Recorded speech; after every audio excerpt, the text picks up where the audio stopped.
Hey everybody, welcome to Classics You Slept Through. We're the podcast that reads you some classic books, and then we talk about them. I'm your host, Kyle Davis, and we have a little surprise for you. I am located physically in the same location with my sister Meredith. Da-da-da! We're sitting here together at my parents' house. In their bedroom. Which is... Sounds a lot worse than you... That really sounds disgusting. But we're going to be talking about books today.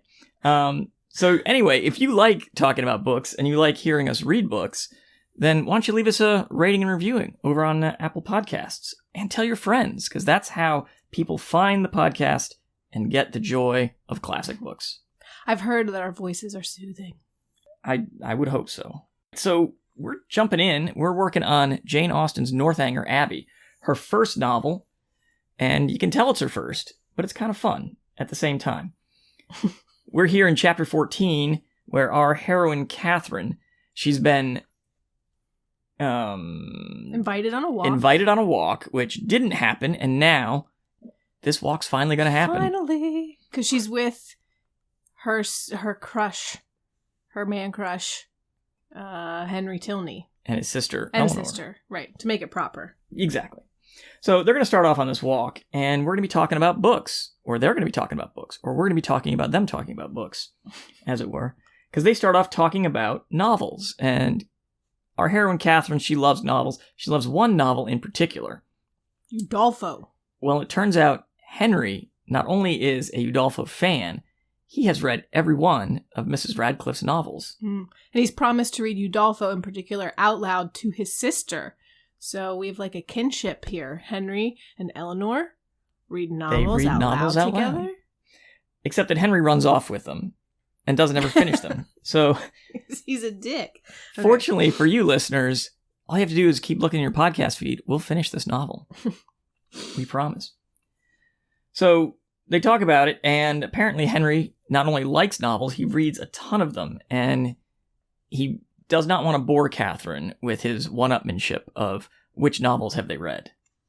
Well, Catherine at first assumes, oh, you probably don't like novels because she's always negging on herself and women in general. And Henry says, no. The person, be it gentleman or lady, who has not had pleasure in a good novel must be intolerably stupid.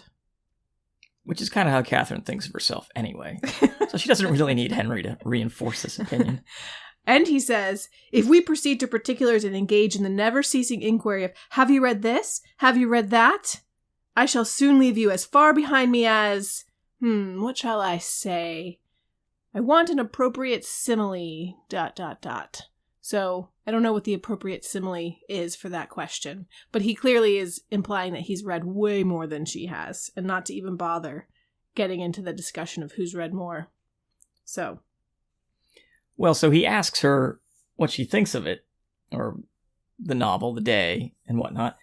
And now we get into, Catherine describes it as, it's a nice book. Which, Henry, he doesn't like that at all. So he kind of goes off on her use of the word nice as an all-encompassing word. You know, what do you mean nice? You mean it's got a nice binding? It's got a nice cover? It's, nice is not a particularly descriptive adjective in describing the quality of the book. And I was struck, I'm wondering if this is a particularly British trait, because some time ago I read I don't know if it was a letter or a dissertation by C.S. Lewis complaining about sort of the same thing, about the morphing and the evolution of language and how we use particular words. In this case, C.S. Lewis didn't like our use of the word gentleman to mean a polite person. Now we think of someone who's very gentlemanly, you encourage your kids, act like a gentleman. We use it as polite or kind or having good manners. And C.S. Lewis didn't like that because we had perfectly good words already. We had the word polite. We don't need to co-opt gentleman, which in his context meant a landowner, someone who owned land. Was a gentleman. So we don't have to. So unless you're describing someone as owning land, you shouldn't use the word gentleman. This weekend, all of our children were acting like gentlemen as they were outside, quote unquote, harvesting so they would have enough food to eat, which meant scratching around in the dirt and getting really muddy. But they were acting like landowners. And I wonder what sort of income they could expect from that. A little foreshadowing for later on. So throughout this walk, we're kind of seeing a theme here from Henry. I don't know, I'm kind of souring on him a little bit through this section. Well, his sister defends him and says, he's not as dickish as he seems to you. He's playing around, he's making fun of the word. That's what he does to me. He's being, I don't know, playful is what Eleanor plays it off as. So he's treating Catherine like a bud. Yeah, vice kinda. romantic partner he's trying to impress. Which I wonder, now that we're talking about it, could he be doing so? Like, he doesn't feel a need to impress Catherine. He's got her in his pocket. Oh, I think he knows that too. Right. And he does. I don't know if he has a very high opinion of her intelligence, that she even picks up on what he's doing, you know? I think he likes... Let's say he does not have a high opinion of her intelligence, but he has a high opinion of his own. And this is a woman who we know has relatively newly come into being pretty. And just so the chief thing we can say about women of this era. If you don't have that, you don't have anything, right? But he can be impressive to her, and she is someone who will soak up his knowledge and not, counter it in any way. So to him, he likes this girl who thinks nothing of herself and doesn't seem very smart because he can educate her, and what a wonderful thing for him. Yes. So we kind of see this as we continue on this walk, because now they talk about history writing. So they're contrasting the writings of history and with the novels. And Catherine doesn't like histories because, as she says, it's all made up. Nobody was there. Nobody actually knows what was said. So these historians are inventing dialogue.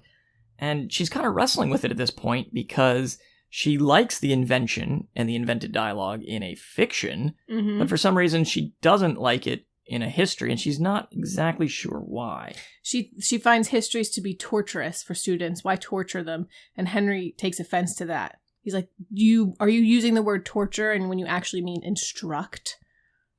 Which, that could be this entire walk. Henry is torturing her while he is thinking he's instructing her. But she, in very cat fashion, molds to whatever the people she's with is, whatever they're saying. So she's like, oh yeah, I guess you're right. It is to instruct because it's how we learn. That's what kids use to learn to read. And he's like, so don't you appreciate them now? Because if you didn't learn to read, you couldn't read a novel, which, yeah, that's true. But he's also kind of being a jerk about it. Absolutely. So now we move on and they start talking about drawing and art, which now Catherine, unfortunately, has no experience and no appreciation for. So she sort of just falls silent at this point. But this is kind of where, Austen makes sort of a comment to us as the readers, because now Catherine, she's saying, oh, Catherine's now fallen silent and she's ignorant, but she doesn't realize what an advantage this is.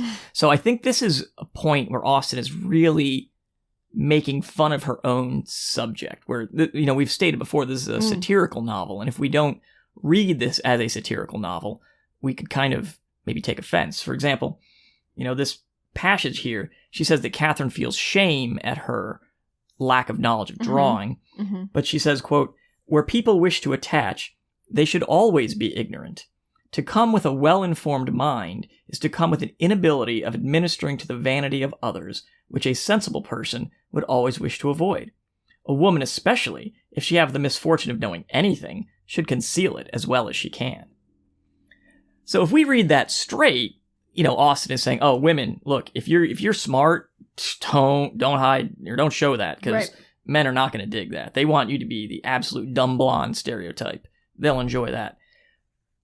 But I think because this is a satirical novel, I think Austen is saying this with a jaundiced eye. She's angry that that's the state of the world that she finds herself in. Okay, so Henry would prefer Catherine to be a blank slate and ignorant of all the things so he can tell her all the things, but Jane Austen is poking fun at the Catherine stand-in for subjects, meaning the people, I would assume, people she sees in her world, the women she sees around her, where she's like, no, if you're smart, you should speak up, because I think, and I'm putting my own twist on this, you should speak up because that's the way people know that you're smarter, that you change things instead of sitting there being dumb, despite the fact that people are going to, you're looked at, as a woman, you're looked at better if you can be taught versus to teach the men in your life. Right. I think Austen is saying this sarcastically because obviously Henry prefers Catherine as being someone who doesn't challenge him intellectually. Right. And I don't, currently Catherine as written, we're halfway through the book by the end of this section. I don't see her ever challenging Henry. I mean, I could be wrong on this. I haven't read to the end yet. So it's almost as though, Catherine is Austen's quote unquote heroine, but Austen is almost using her as a foil. Like, I don't think Austen admires her own heroine in this book. Agreed. Because this is immediately followed up by, Austen admonishing Catherine to, when you have knowledge to conceal it. Well, now Catherine, she says later, and Catherine did not know that a good-looking girl with an affectionate heart and an ignorant mind cannot fail of attracting a clever young man. So, the chief aim of a woman in this period, hey, if you're smart, if you're attractive and dumb, don't worry about it. You'll find a guy that'll take care of you. And, we kind of see this in, say, Mrs. Allen or Mrs. Thorpe, some of the other older characters that we have encountered. They're not very bright, shall we say. But then, Austen, I think, kind of pulls the curtain back a little bit here with Catherine, because in the next section, so Catherine's just gone through this period where she doesn't know anything about drawing. She kind of gets a little education from Eleanor as well.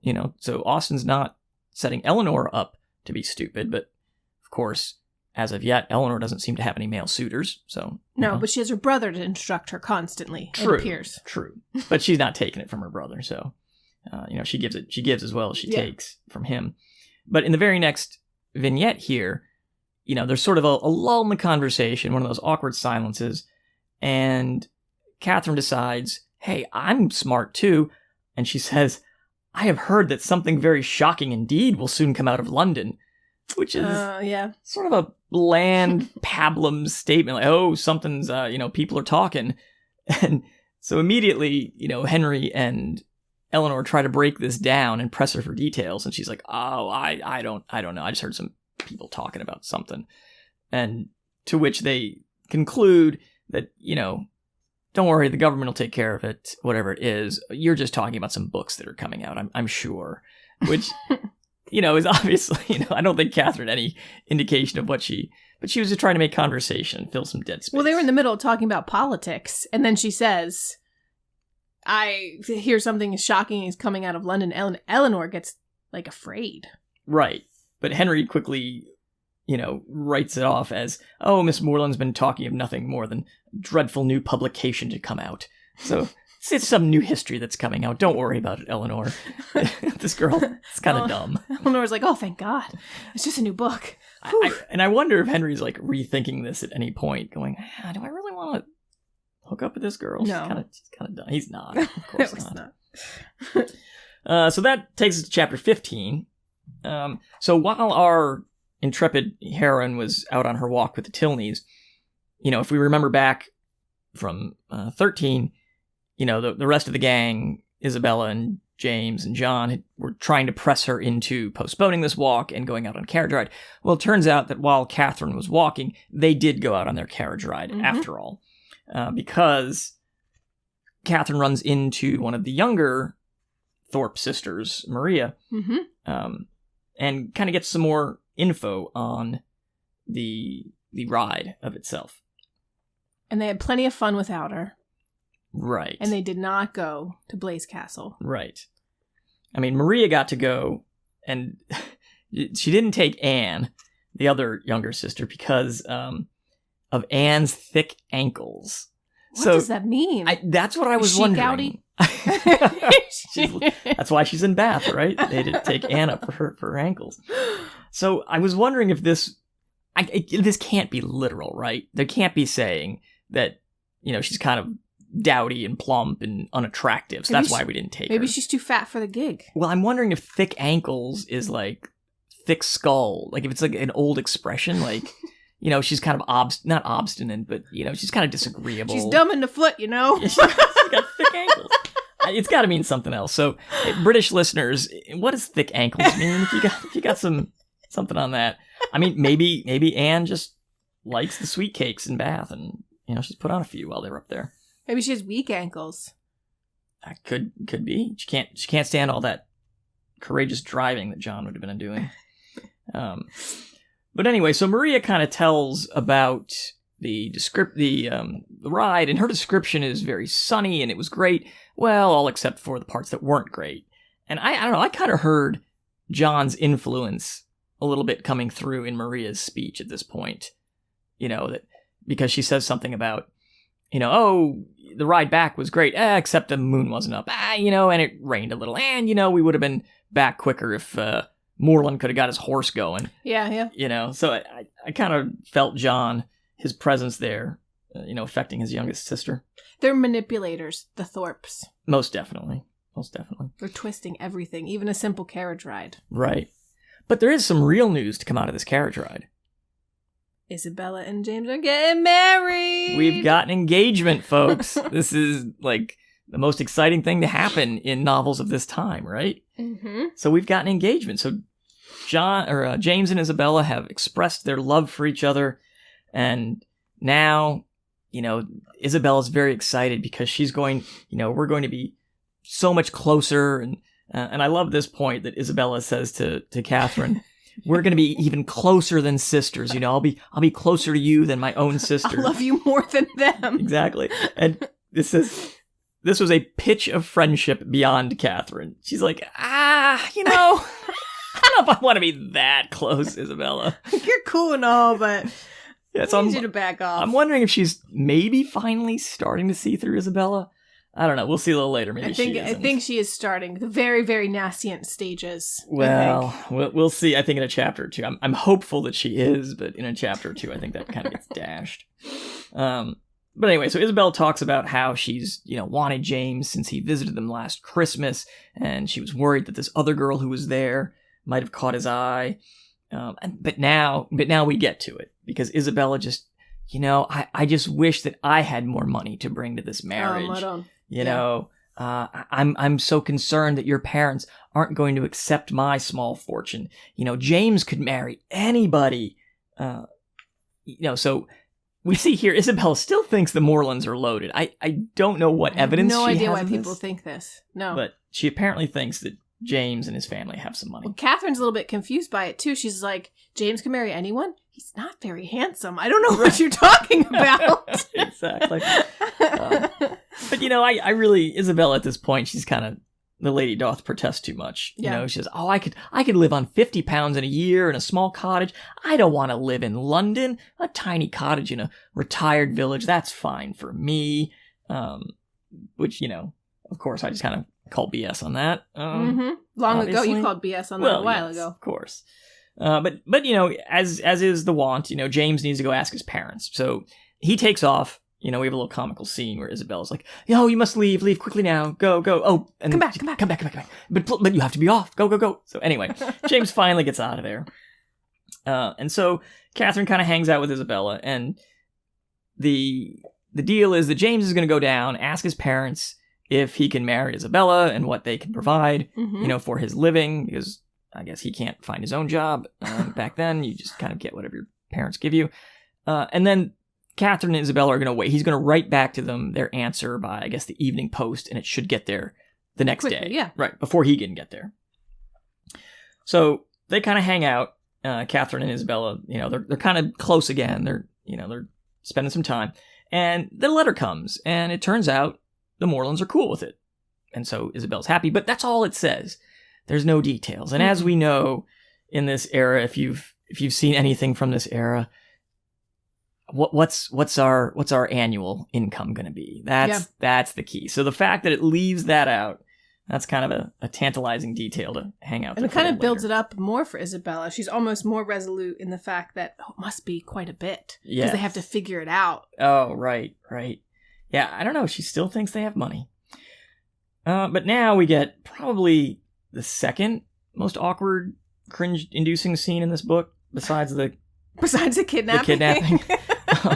So John Thorpe corners Catherine, and he's hinting at proposing. He says, you know that old song, whatever it was, one wedding turns another, maybe we should do that. And Catherine goes, I don't sing though. Like, she is not getting whatever he's throwing.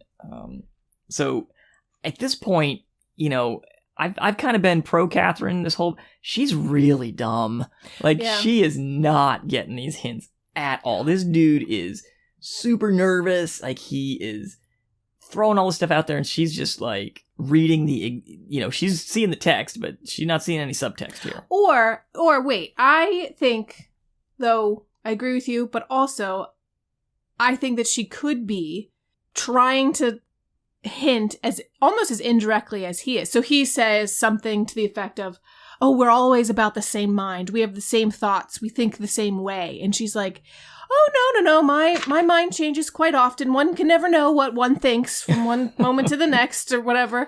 And he's like, yeah, exactly. That's what I think too. Like, he also is not necessarily picking up on the fact that she's not picking up. Right. Or that she's almost shutting down very, very politely and indirectly. It's like, sure, he says, hey, I'd love to come visit you at Fullerton sometime. Would that be okay? Would you like to see me? And she says, oh, I always like company. Company's cool. She says, there's very few people I would not like to see. Right. Like you or someone else. Just anybody. Anybody's fine. It doesn't have to be you, John.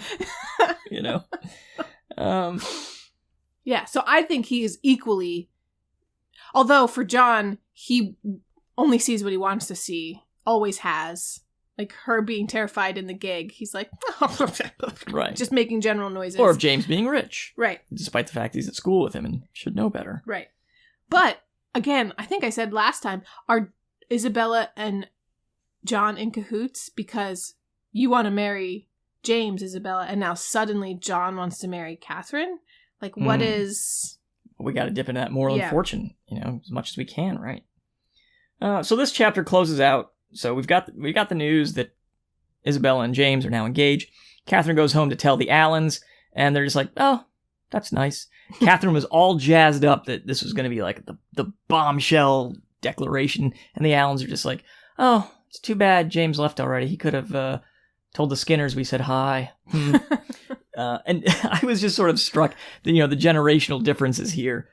Catherine, remembering back in my own life, just graduating college and you're in your early 20s and all your friends are getting married and talking about getting married. It's a very exciting thing.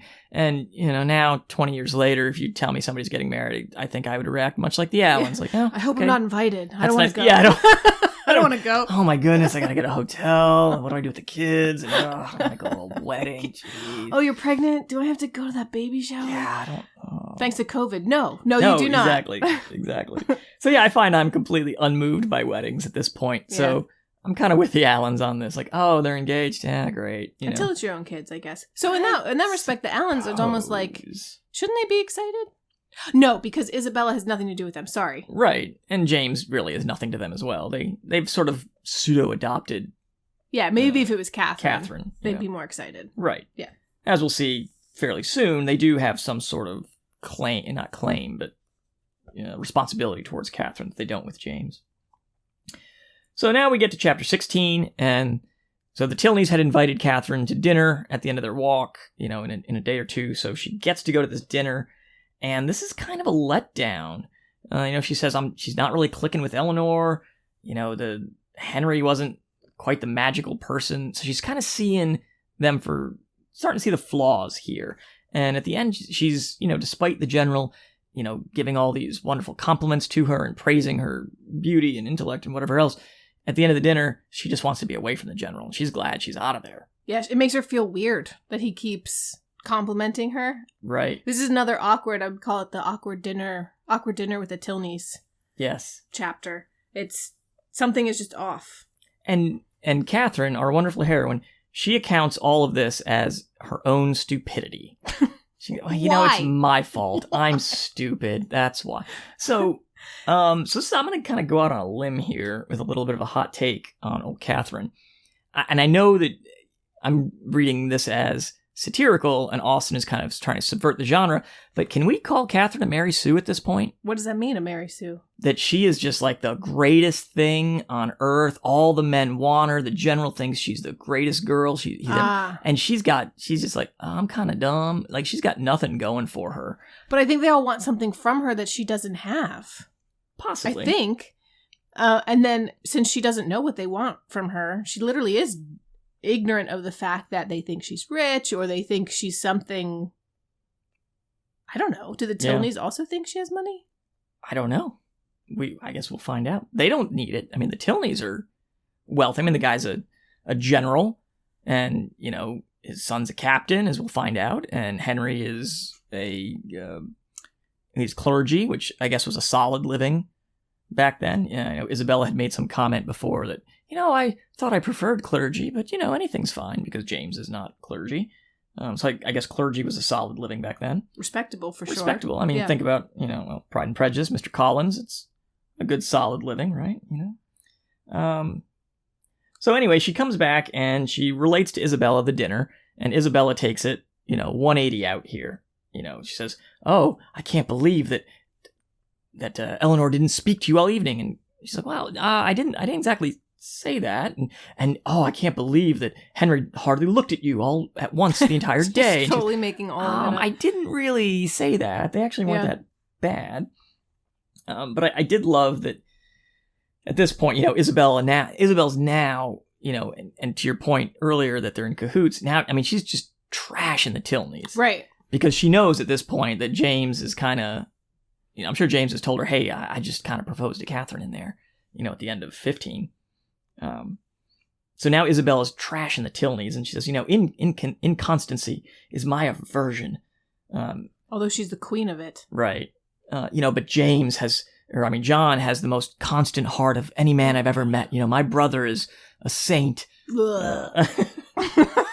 So, you know, but interestingly enough, I think with your point with the money, and as we'll see as we're getting to very shortly with old Isabella, she has nothing bad to say about the general. I mean, she trashes Eleanor and Henry, but very specifically has nothing ill to say about the general. We're going to find out why, because after this dinner, we go down to the rooms. To the pump room. You know it. And Eleanor and Henry are there, and all of a sudden Catherine's like, oh, they're fine. Eleanor's being nice to me and great, and everything's normal, and Henry asks her to dance, and hey, you know, it's all cool. But then a new player enters the scene, and Captain Tilney arrives. Captain Frederick Tilney. Frederick Tilney. Isabella catches his eye, and Catherine, who, you know, takes everything at face value, because when they'd gone down to the rooms, you know, Isabella had said, oh, I don't want to do I have to go to the rooms with you? I don't want to go to the rooms. I don't want to dance. You know, I'm so tired. And so... I don't want to dance with anyone. Right. I'm so in love with James, I'm just going to sit here. And then when Captain Tilney arrives, you know, he tells Henry, oh, dancing's so boring. I don't want to dance. I don't know why I'm even here. So then Henry comes over to Catherine and says, hey, you know, your friend Isabella? Yeah, my brother wants to dance. And instantly, Catherine's like, oh, no, tell him, don't worry about it. You know, Isabella said she doesn't want to dance with anybody. And Henry's like, oh, you sure about that? And she says, yeah, and you know what? Your brother won't even care, because I heard him say that he hates dancing. So it's all cool. So it's cool. It's fine. Henry kind of pokes her and says, oh, really? You really believe everything that... He praises her by saying, you know, the fact that you see what people say, and this is... It only reflects on your character. Right. So you must be the most sincere, like, wonderful... I can't remember the word he uses, but you have the best character of anyone. Right. Well, and this is where I kind of, you know, I'm saying that our dear Catherine could be a Mary Sue, because she's got the best character. I'm like, what? She has no personality. Like, who is Catherine? She just sort of floats around and, you know, whatever. Accepts what everyone tells her, and then is horrifically surprised when it doesn't go exactly as they said it would. Henry knows that people's words don't match their actions, and he really lays into Catherine a little bit on that. But this is where I think she's starting to learn that from this particular event and the ones that follow. Yes. So we'll see. But anyway, so Isabella kind of demurs. She complains all about the evening, but then, you know, obviously she enjoyed herself. Well, then we get another letter from James. Well, Isabella and Frederick do dance. They do, yes. They dance. and probably do more than that. They can dance if they want to. But we shall see. So then James's second letter arrives, and now this is the crux of it here. So his father has agreed to give him an income of £400 a year in 2 to 3 years, which in today's dollars, £400 a year is about $51,000. So not bad. So it's not great. It's not middle terrible. class, right? Like if they went to a small town, 51,000, they could survive just on the that. two of them don't have like 500 kids, Right. but sure, and that's just what he's been given. I'm sure he can earn more. yeah, he could get a job. Right, exactly. So is this guaranteed as part of his inheritance? The Yes. £400? Yes, I know the think estate so. is This was, as well. Yeah, this is what's given to him. And so Mrs. Thorpe then says, I'm sure they can't do as much as that. The Thorpes, we can't do as much as that. But if we could, I'm sure the Morlands would have done even more. So again, they're still thinking, had we something to pony up? So obviously the Thorpes don't even have this £400 right. to give Isabella. And they were really counting on the Morlands to come up with more. Well, if you think about, okay, so you just said $51,000 a year, this £400. That's part of his inheritance that he's going to get. But his inheritance has to be split between his 9 brothers and sisters. So that's just his section of it. So they kind of do have some good money. Like if they hadn't had 9 kids. Yeah, at least a little bit to give to the different kids, which I don't know if it's split evenly. This brings up, I don't know if you want to bring up linguistically. This is where I cut a word. Because I was sort of offended, but should I even bring this up or should I cut this part? Bring it up. What are you talking about? Well, I'm talking about the word niggardly. Oh. Which when I read it, I was like, oh, hey, I can't say that. But when I looked into it, interestingly enough, it has no linguistic connection with the racial slur that we think of. It actually comes from like Old Norse, like niggard or something like that.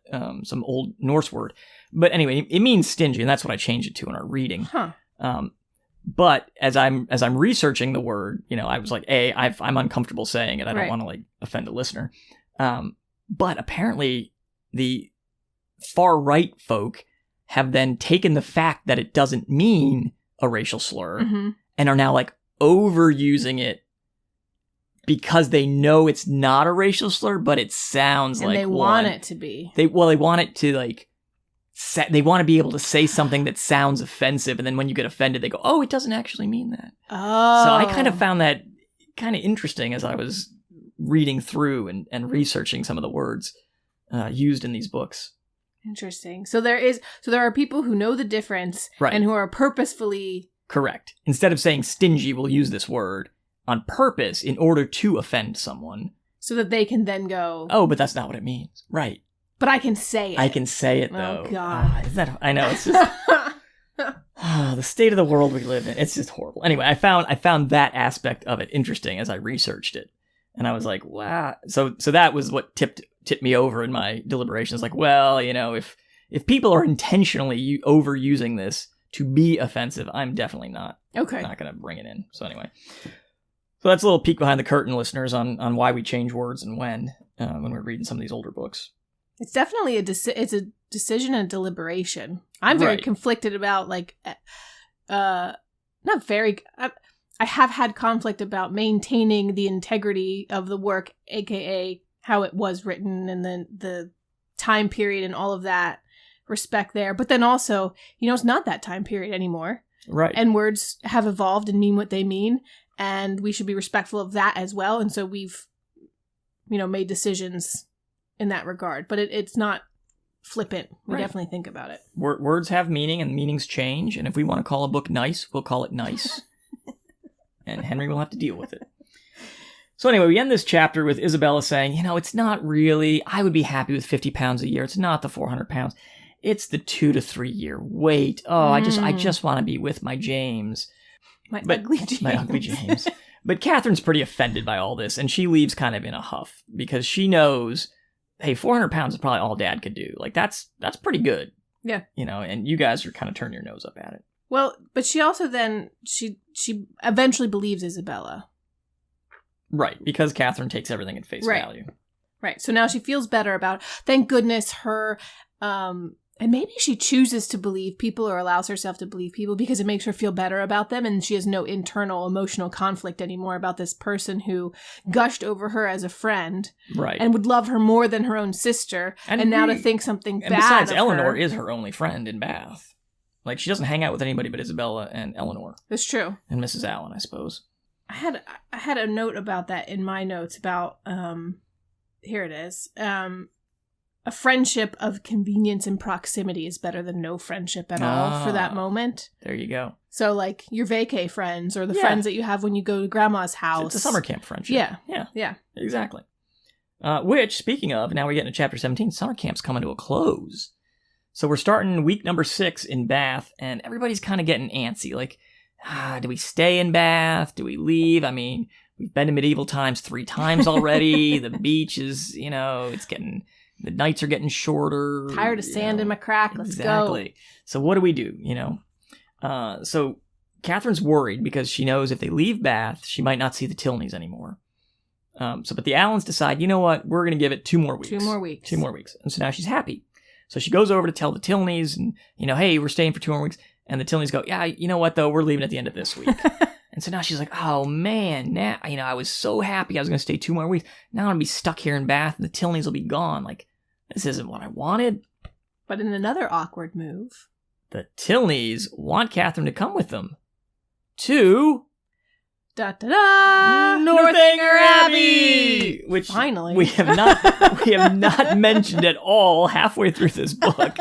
No idea why this book was called Northanger Abbey. Oh, it's their home, which they don't actually directly tell you. Just kind of, hey, come with us to Northanger Abbey. What is that place? What is that? Oh, I guess it's their house. It's where they live. So anyway, Catherine says, yeah, let me go ask permission. And the general goes, don't worry, I already asked for you.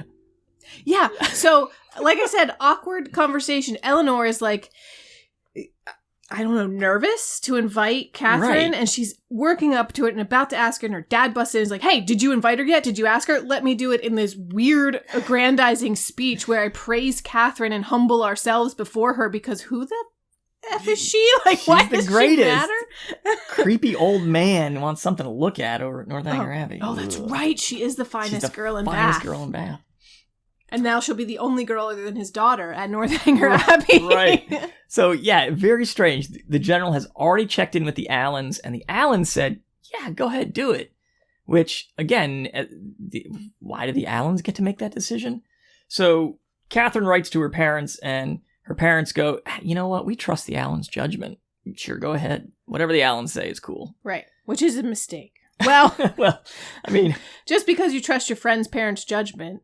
I mean, I like Mr. Allen. He plays cards and just kind of hangs out and drinks his water. Mrs. Allen knows a lot about muslin. Yeah, Mr. Allen's my kind of guy here. So anyway, so now, okay, so at this point, and as we'll get into the next few chapters, this week coming next, you'll hear tomorrow on tomorrow's episode.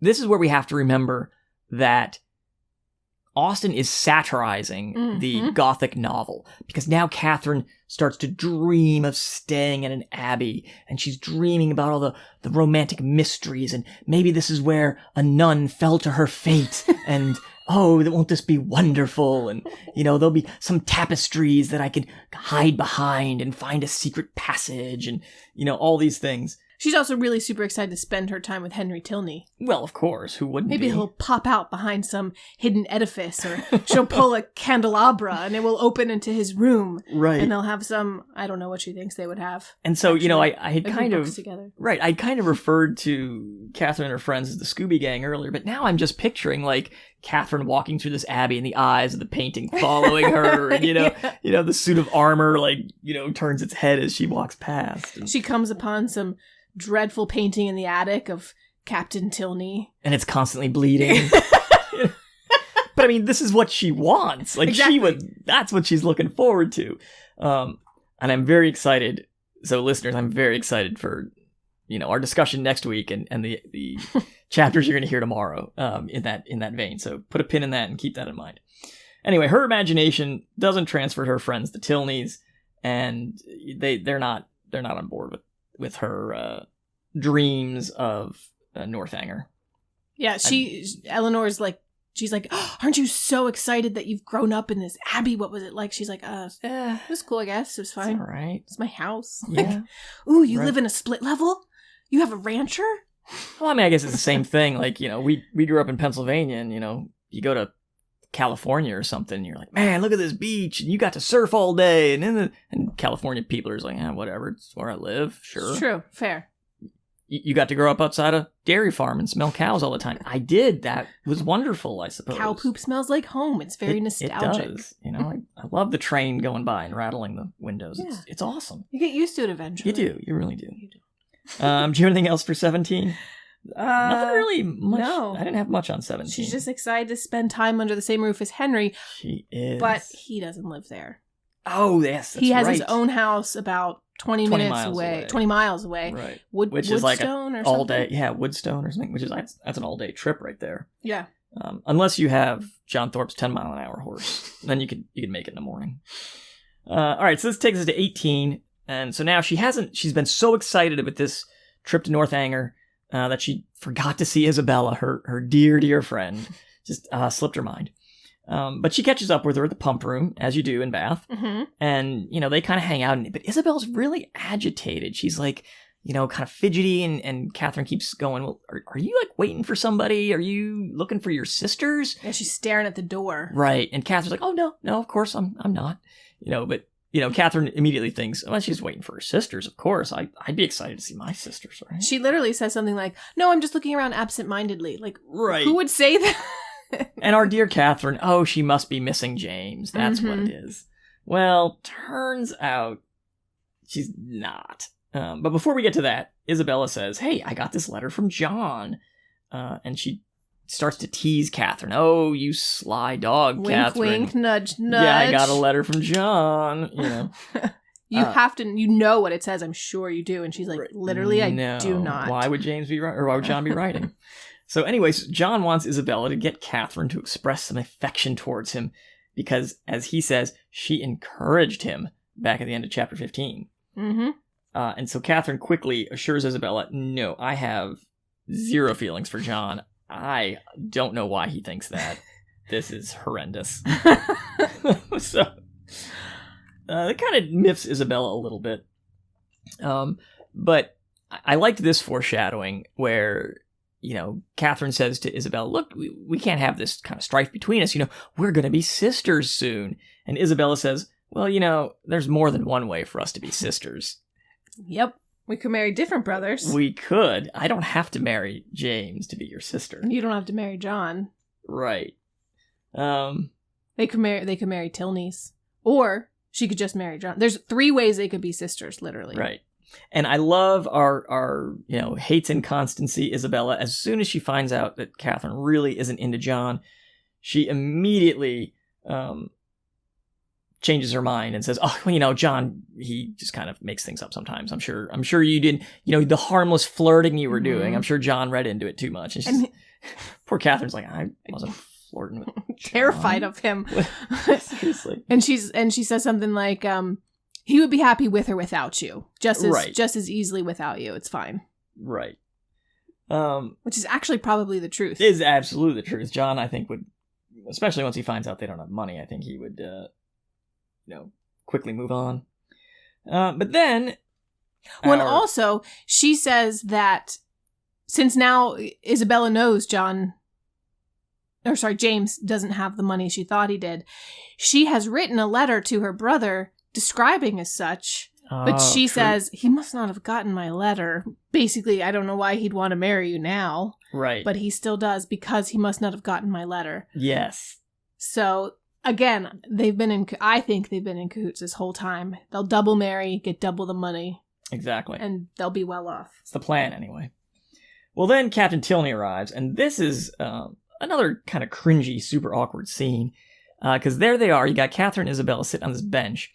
Tilney comes down, the captain type, and sits down next to Isabella on the other side, and they just go all in on the flirting. Oh, I'm going to turn away. Oh, I can still see your blushed cheek. Oh, I wish your heart were independent. Oh my goodness. And Catherine, she's watching this, and I'm reading it, and I'm pretty appalled. But Catherine's pretty appalled, and she can't believe that Isabella can stand this flirting. Like, our poor Catherine, how strange she did not perceive his admiration. So Catherine thinks that Isabella has no idea that Tilney is coming on strong. Because Catherine wouldn't. Right.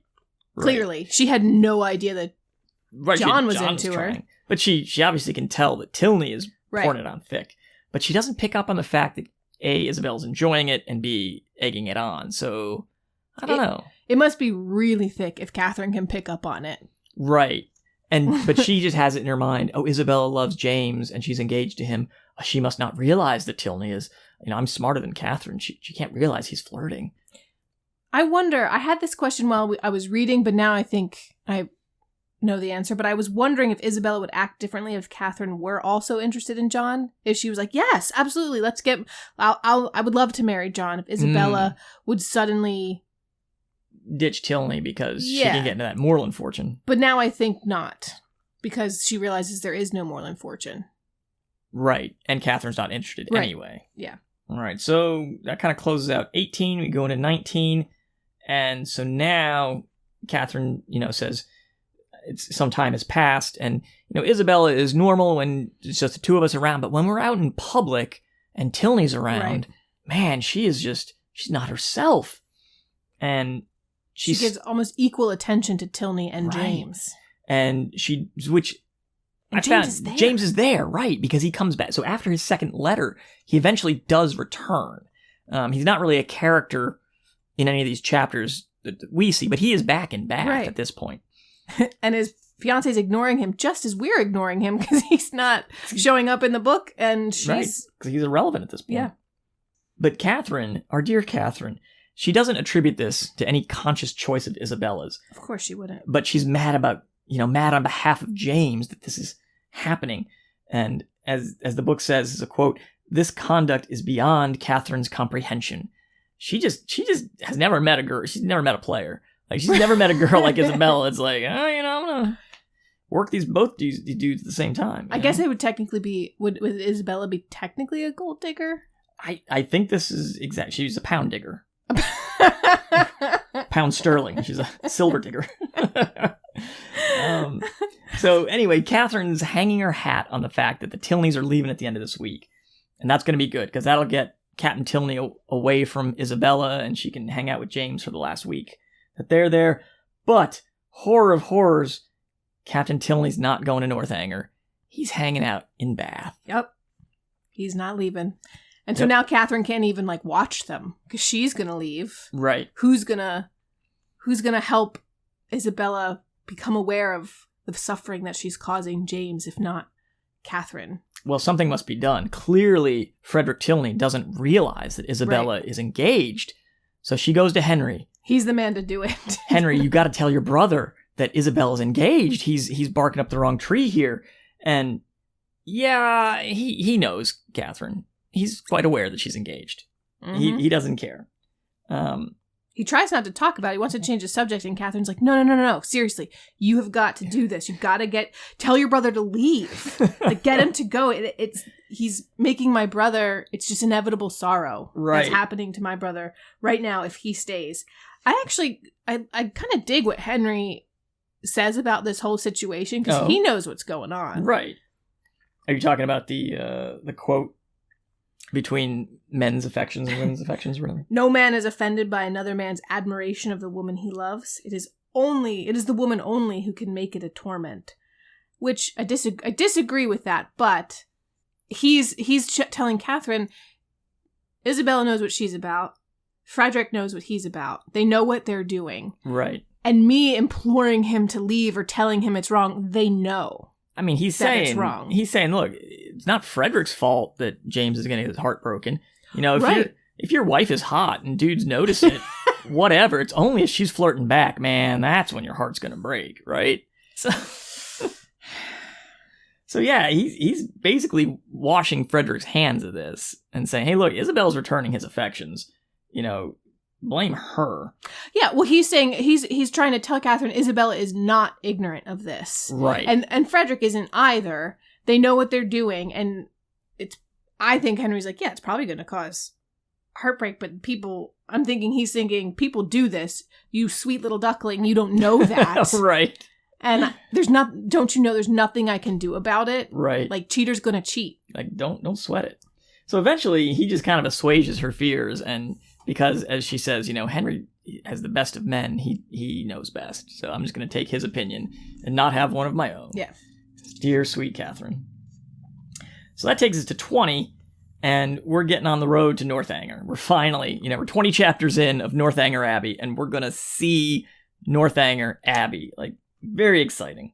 And now all of a sudden, Catherine is quite concerned that now she's with the Tilneys, and she wants to do everything right and be treated as a member of the family. And so she's having breakfast with them, and the first thing that happens is old Frederick comes down to breakfast a little late, and Dad gets mad. And this just reminded me of when you're a kid, and you go over to a friend's house, and their parent scolds them in front of you, or spanks them or something. Oh, God. And it's just the most, you're like, and like their mom says like, oh, it's not you, sweetie, it's my kid that's being bad. You're like, okay, can I just go home now? And so that's exactly what Catherine's feeling. The general gets mad at the young captain, his son, for coming down late and looking disheveled. And she overhears him whispering to Eleanor, man, I can't wait for you guys to get out of here. Like, I'm sick of Dad being around. Gotta get Dad out of here. So poor Catherine is just getting into the family dynamics already, and it's awkward for her. So they're getting ready to go. The general's very demanding, as I would assume a British general of the 1800s would be. I don't see why this is a surprise to anyone. But they're getting ready to go, and they go for a bit, and then, they stop for, I guess, changing and watering horses a few miles down the road. And the general says, hey, you know what, Catherine, why don't you go ride with Henry in the open-air carriage curricle? Super weird. Super weird. She remembers what Mr. Allen said about young people riding in open-air carriages. But she says, you know what, the general said it was okay, so I have no opinion on the matter. Right, he would never suggest something improper for her to do. Right. She is just a leaf blowing in the wind here. Poor girl has no opinions of her own. And being driven by Henry is the greatest happiness in the world. Oh, and now she gets to compare his driving favorably to the only other man she's ever ridden with, John Thorpe's. And Henry does it so much better. He doesn't scare her. He does. The horse goes smoothly. It's great. But she finds this is where she finds out that Henry doesn't live at Northanger. Yeah. Because while they're riding, Henry says, oh, it's great that Eleanor's going to have a friend at Northanger. And Catherine says, well, what about you? Don't you guys hang out? And he goes, yeah, actually, I've got another place down the road. So I'm actually not at Northanger all the time. I'm at Woodston. It's so Woodston, 20 miles away. This has got to be just a complete crushing blow. She thinks she's going to hang out with Henry at Northanger the rest of the summer or whatever. And it turns out I'm not going to be there, and you get to hang out with my super demanding, awkward dad, and he's going to yell at you and, have fun. And she thinks of his house. She says, isn't it so boring to live in basically a regular house after growing up in an abbey? And he's like, yeah. So we go into, and again, this is more of the satire portion, where Henry goes into the long monologue about what she's going to find at Northanger, and you're going to find the secret passages and the crypts and the tapestries and the hidden things, and she's like, "Ooh, please don't scare me." Is he making fun of her here? I think he is, because it goes on for some time. Is she really prepared for the horrors that occur in such old buildings and have her bedroom far away from the others? And she implores him, oh, no, you don't really have a Dorothy that's going to come and, stare fixedly at me. Yeah, exactly. Haunted wing of the Abbey. But they arrive, and she looks at it, and, it just kind of looks like a place. It's just a house. It's normal, modern-looking buildings. She's like, oh, this isn't quite what I wanted. So again, I think, Austen is subverting the Gothic genre, and like, oh, you wanted this big Scooby-Doo mystery? Yeah, you just get a regular house. As we're going to see, I can't wait. I'm excited for the next portion.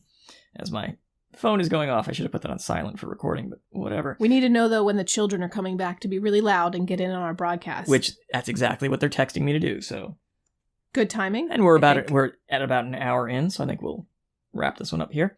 So the only other thing that sort of happens in this chapter is Catherine quickly realizes that the general keeps a very tight schedule at Northanger, and she's going to have to adapt to that. And she's concerned about that, as I think any of us would be.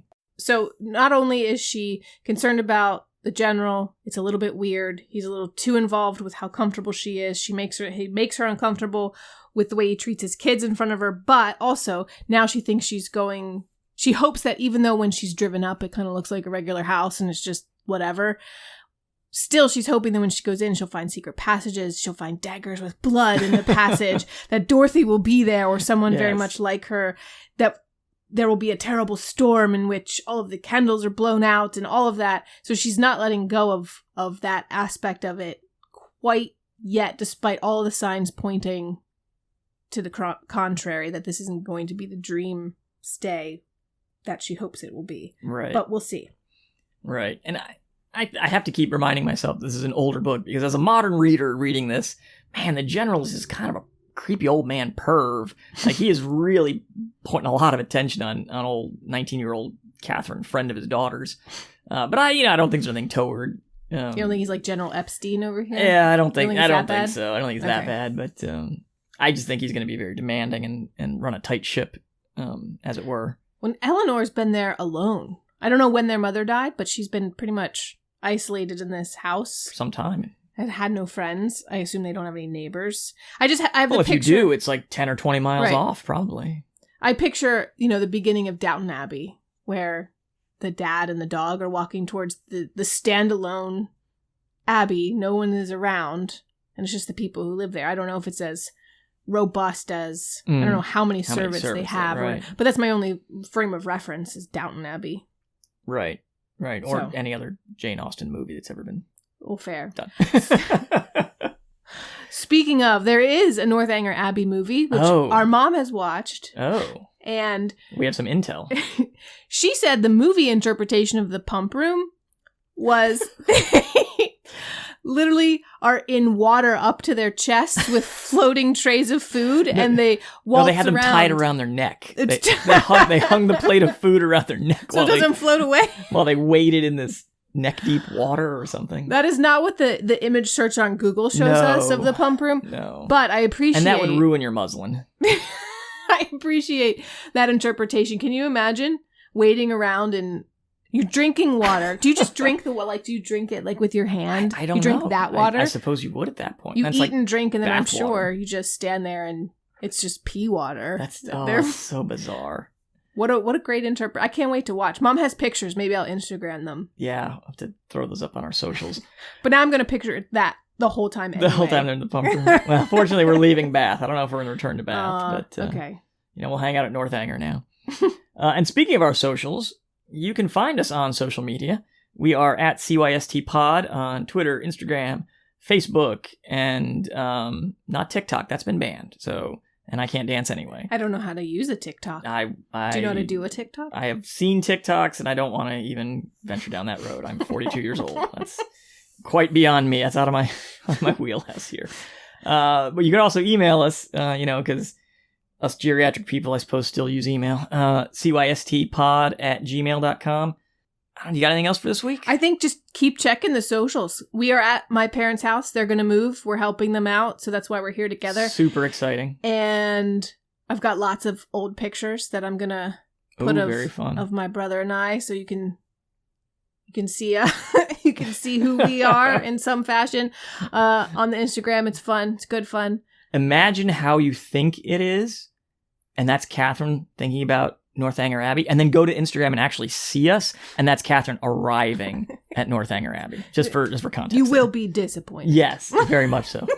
But anyway, tomorrow in your feed you will find we'll be doing chapters 21 through 26-ish, somewhere in that range. I don't remember off the top of my head, but you'll have some more chapters, and boy, so there's some fun stuff in these chapters. I'm excited about these. And then next week, you'll hear us again, and we'll talk about them. All right. So until next week, this has been Classic You Slept Through. School is back in. Wear your dang masks, people. Cover That's your it. Mouth. That's Don't lick it. your neighbor. That's the sign off. Wear your masks, people.